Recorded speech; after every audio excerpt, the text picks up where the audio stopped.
Ya, Assalamualaikum warahmatullahi wabarakatuh. Okay, kami ini ingin membentangkan ataupun menerangkan tentang tajuk pertama tingkatan 5, iaitu gelombang. Okay, so kita akan memahami tentang pengenalan gelombang. Apa itu gelombang? Gelombang ialah satu proses di mana pemindahan satu jirim atau molekul dari satu tempat ke tempat yang lain melalui getaran atau ayunan. Gelombang dihasilkan oleh suatu sumber yang bergetar.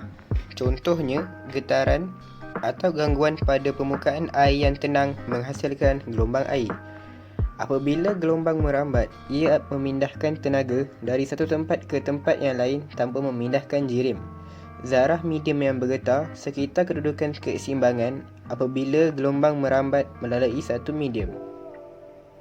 Kita teruskan lagi kepada ciri-ciri gelombang. Kita terdapat dua ciri-ciri gelombang, iaitu gelombang memelintang dan gelombang membujuk. Gelombang melintang ialah getaran zarah-zarah dalam medium adalah berserenjang dengan arah perambatan gelombang.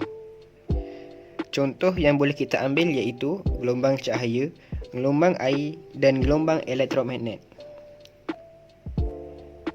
Gelombang membujuk pula ialah getaran zarah-zarah dalam medium adalah selari dengan arah perambatan gelombang. Terdapat satu saja contoh gelombang membujuk, iaitu gelombang bunyi. Tangkiria. Tangkiria adalah radas yang digunakan untuk menjana gelombang air dan mengkaji sifat-sifat gelombang air. Tangkiria ni dia dapat menghasilkan gelombang membulat dan gelombang melintang pada permukaan air.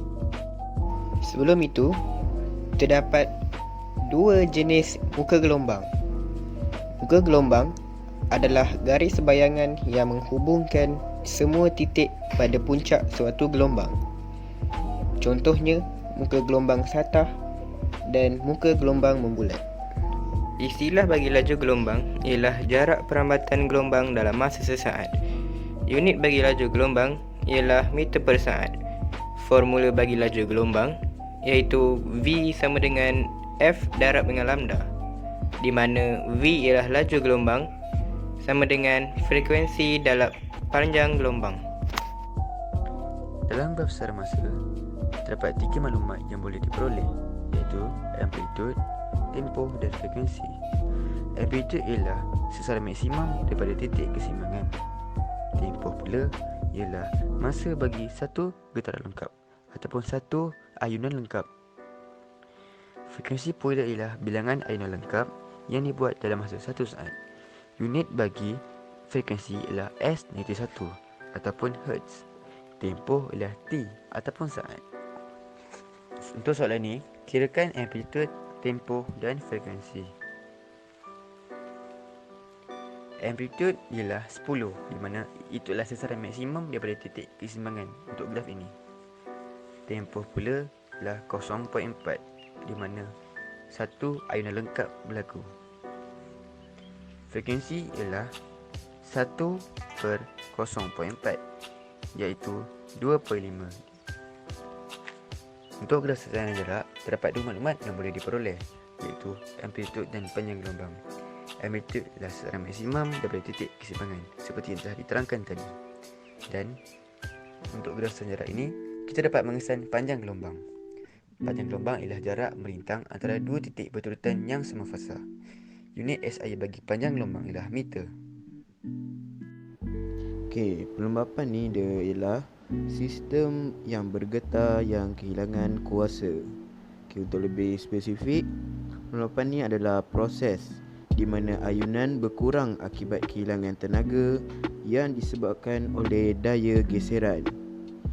Contohnya, apabila suatu sistem dilembabkan, amplitude ayunan tersebut akan berkurang secara perlahan-lahan sehingga menyebabkan sistem tersebut berhenti berayun.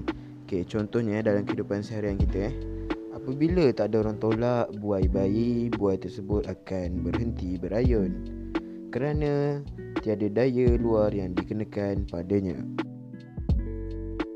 Pelembapan ni dia terbagi pada ada dua jenis. Yang pertama ialah pelembapan luar. Pelembapan luar ni dia disebabkan oleh daya geseran. Dan lagi satu lagi, pelembapan dalam. Pelembapan dalam pula disebabkan oleh molekul-molekul sistem yang meregang dan mampat semasa getaran. Seterusnya adalah resonans dalam sistem ayunan.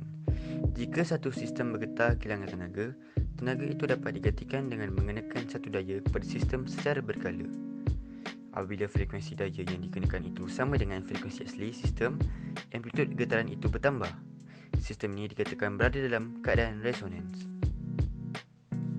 Sebagai contoh yang boleh dikaitkan dengan fenomena resonan ialah sistem bandal button. Bandal button ini terdapat 6 utas tali yang tergantung bandul ke atasnya.